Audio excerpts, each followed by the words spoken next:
Prepare for a primary campaign blitz as candidates head into the final weekend before the June 26th primary.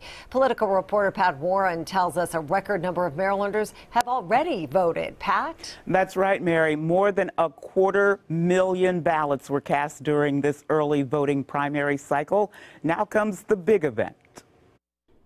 Early voting now over. Let's fast forward and tune to Primary Tuesday, when names drop off the ballot and signs become souvenirs. Voters must filter the noise of the six-way primary race for governor and choose one to run in the November general election against Governor Larry Hogan. Fired up!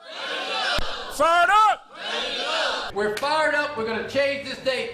Let's get it. Let's have it. Would you agree that this has to be one of the more interesting Democratic primary gubernatorial races in a while? Yeah, it's really interesting when you have one person who is so charismatic and the other person who is kind of dull. Towson University political rhetoric professor Richard Vatz tells WJZ that Democratic frontrunners Rashern Baker and Ben Jealous have overshadowed Richard Madaleno, Alec Ross, Jim Shea, and Krish Vignarajah in the race. Governor O'Malley!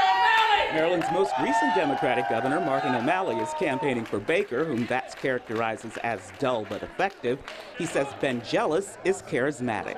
That Ben Jealous is, as I say, a charismatic figure, and charismatic figures have intensive support from their supporters.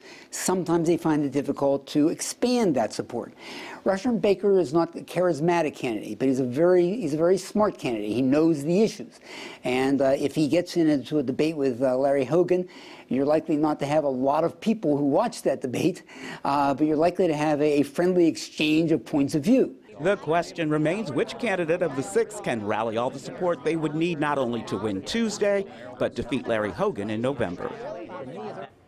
And Governor Hogan is running unopposed in the Republican primary. Mary? Pat, thank you. And stay with WJZ for updates about the candidates as the Maryland primary is just days away. Remember, next Tuesday, June 26th, WJZ is your election connection.